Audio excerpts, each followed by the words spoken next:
Hello everyone, welcome to our unit on polynomials. We're going to begin by learning how to classify polynomials, in other words, how do we name them, and then how to add and subtract polynomials.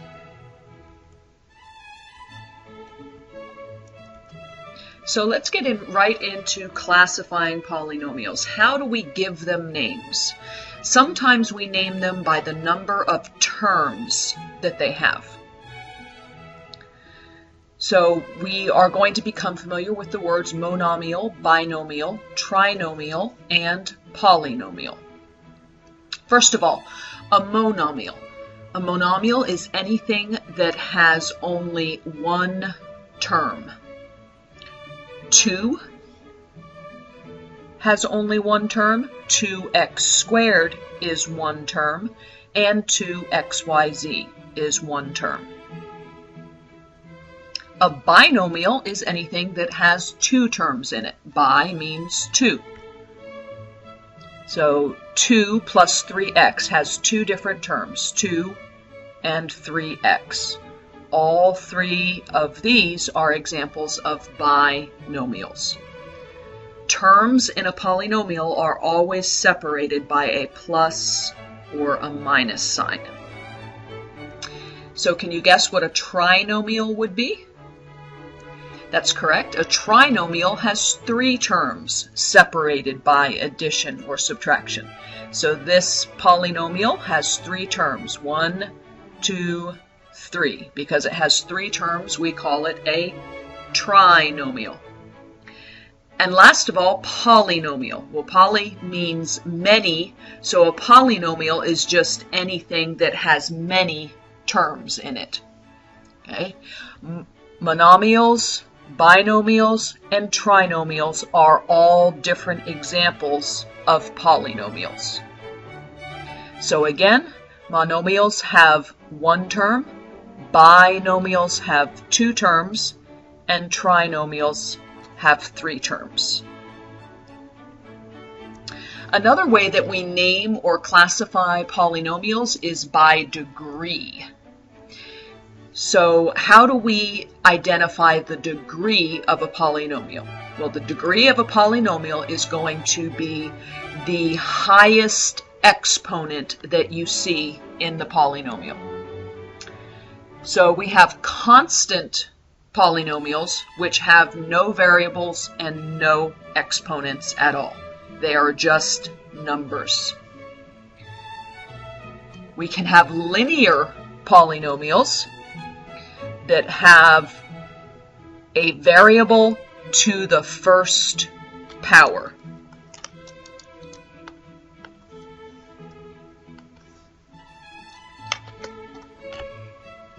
Okay, all of these x's are only to the first power. So in a linear polynomial, all of the variables are to the first power. In a quadratic polynomial, the highest exponent you will see is a 2. And then in a cubic polynomial, the highest exponent you will see is a 3. So we identify the degree of a polynomial by its highest exponent. To review, a constant has no variables and no exponents, only numbers. A linear polynomial has a highest exponent of 1. So you will see variables to the first power, or variables with no exponents at all. A quadratic has a highest power of 2. And then a cubic has a highest power of 3. So when we're talking about the degree of a polynomial, we will either call it constant, linear, quadratic, or cubic. We have a standard form for writing polynomials, and that is always to write the terms in order from the largest exponent to the smallest. Here's an example. So here's a polynomial. We want to rearrange it so that it's in standard form. So we're going to switch the terms around so that we go from the highest exponent down to the constant term. Notice when I switch the positions of the terms, the sign that is in front of the term stays with it. I have a minus in front of the 2x to the third, so when I move it, I now have a negative in front of it. So again, standard form means arranging a polynomial in order from largest exponent to the smallest. Okay, now we're going to learn how to do adding and subtracting polynomials. I'm going to switch over to my Mimeo here. Okay, so we're going to do these examples down at the bottom of the screen. Okay, so we want to add and subtract these polynomials. Think back to the beginning of the year when we were simplifying. We said that we could only combine like terms together. So first let's identify our like terms. Remember, like terms have to have the same variable and the same exponent. So I'm going to group anything that has an x squared together. Then I'm going to group anything that has an x together. And remember that we always include the sign that comes in front. Just needed to be able to see that plus there. Okay, so this is plus 5x, and then I'm also going to group my constants together. So plus 4 and minus 2. Okay, so let's do our x squared term first. So 3x squared plus 2x squared is going to give us 5x squared. Now we want to go with our x term next. We have negative 1x plus 5x will give us positive 4x. And now we want to go with our constants. Positive 4 and negative 2 gives us positive 2. So this is the result when we add those two polynomials together. So basically it's just gathering and then combining like terms together.